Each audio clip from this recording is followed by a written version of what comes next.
ದೇವಸ್ಥಾನದಿಂದ ಹೊರಟು ಪ್ರತಿಭಟನಾ ರ್ಯಾಲಿ ಬೆಂಗಳೂರು ಸರ್ಕಲ್ ಮತ್ತು ನಮ್ಮ MG ಸರ್ಕಲ್ ವರೆಗೂ ಬಂದು ಅಲ್ಲಿ ಆ ಒಂದು ರ್ಯಾಲಿಯಲ್ಲಿ ನಮ್ಮ ಪ್ರಮುಖರು ಭಾಷಣ ಮಾಡ್ತಾರೆ.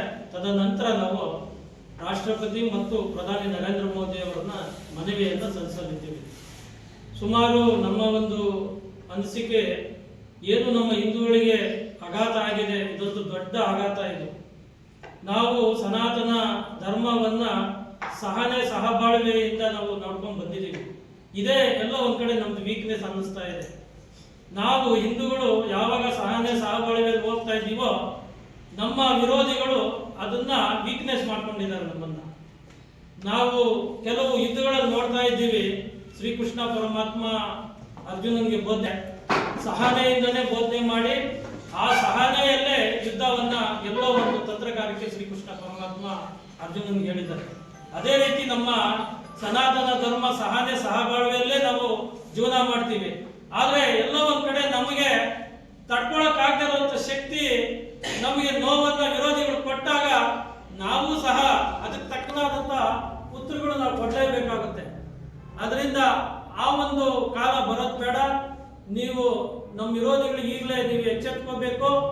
ನೀವು ಅಣ್ತಂಬರುಗಳಂತೆ ನಮ್ಮ ಜೊತೆ ಬಾಳಿ, ನೀವು ಅಣ್ತಂಬರುಗಳಂತೆ ನಮ್ಮ ಜೊತೆ ಬಾಳಿ, ನಾವು ಸಹ ಸಹನೆ ಸಹಬಾಳ್ವೆಯಿಂದ ಇರ್ತೀವಿ. ಆದ್ರೆ ನಿಮ್ಮದೇ ಆದಂತ ಒಂದು ಅಜೆಂಡಾಗಳನ್ನ ಇಟ್ಕೊಂಡು ನಿಮ್ಮದೇ ಆದಂತ ಒಂದು ಕಾನೂನುಗಳನ್ನ ನೀವು ರಚನೆ ಮಾಡಿಕೊಂಡು ಹಿಂದೂಗಳ ಮೇಲೆ ಏನಾರ ನೀವು ದೌರ್ಜನ್ಯಕ್ಕೆ ಬಂದಿದ್ದೇ ಆದ್ರೆ ನಿಜವಾಗ್ಲೂ ಹಿಂದೂ ಎದ್ರೆ ಯಾರು ತಡೆಯಕ್ಕಾಗೋದಿಲ್ಲ. ಯಾವುದೇ ಧಾರ್ಮಿಕ ಮುಖಂಡರು ಬಂದ್ರು ತಡೆಯಕ್ಕಾಗೋದಿಲ್ಲ. ಅವಾಗ ಯಾವ ರಾಜಕಾರಣಿ ಬಂದ್ರು ತಡೆಯಕ್ಕಾಗೋದಿಲ್ಲ, ಯಾವ ಸರ್ಕಾರಗಳು ಬಂದ್ರು ತಡೆಯಕ್ಕಾಗೋದಿಲ್ಲ. ಹಿಂದೂಗಳು ಎದ್ದು ಕೂತ್ಕೊಂಡ್ರೆ ದಯಮಾಡಿ ನಮ್ಮ ಹಿಂದೂಗಳಿಗೂ ನಾವು ಹೇಳೋದಿಷ್ಟೇ, ನೀವು ಎಚ್ಚೆತ್ಕೊಳ್ಳಿ. ಏನು ನಮ್ಮ ಮನೆ ಮೇಲೆ ಬೆಂಕಿ ಬಿದ್ದಿಲ್ಲ, ಬೇರೆಯವ್ರ ಮನೆಯಲ್ಲಿ ಬೆಂಕಿ ಬಿದ್ದಿದೆ ಅನ್ಕೊಂಡು ನೀವು ಮನೆಯಲ್ಲಿ ಕುಂಭಕರ್ಣ ನೀತಿಯನ್ನು ನಮ್ಮ ಹಿಂದೂಗಳು ಯಾರು ಮಾಡಬಾರ್ದು. ಈಗಾಗಲೇ ನಮ್ಮ ಪಕ್ಕದ ದೇಶಗಳಲ್ಲಿ ಏನು ಅರಾಜಕತೆ ಆಗಿದೆ ನಾವೆಲ್ಲ ಮೀಡಿಯಾಗಳಲ್ಲಿ ಪೇಪರ್ಗಳಲ್ಲಿ ನಾವು ನೋಡ್ತಾನೆ ಇದ್ದೀವಿ. ಪ್ರತಿದಿನ ಬೆಳಿಗ್ಗೆ ಎದ್ರೆ ಆ ಹಿಂದೂಗಳ ಮೇಲೆ ದಾಳಿ, ಈ ಹಿಂದೂಗಳ ಮೇಲೆ ದಾಳಿ ಅಂತ ಬರ್ತಾನೆ ಇದೆ.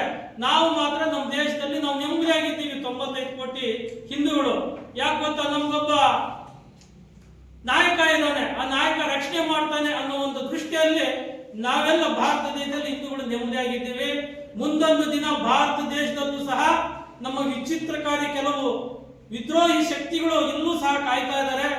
ನಾವು ಹಿಂದೂಗಳು ಎಚ್ಚೆತ್ತುಕೊಳ್ಳಿಲ್ಲ ಅಂದ್ರೆ ಮುಂದಿನ ದಿನಗಳಲ್ಲಿ ನಮ್ಮ ಮಕ್ಕಳು ಮೊಮ್ಮಕ್ಕಳು ನಾವ್ಯಾರು ಸಹ ನೆಮ್ಮದಿಯಾಗಿ ಇಲ್ಲಿ ನಾವು ಜೀವನ ಮಾಡೋದಕ್ಕಾಗೋದಿಲ್ಲ.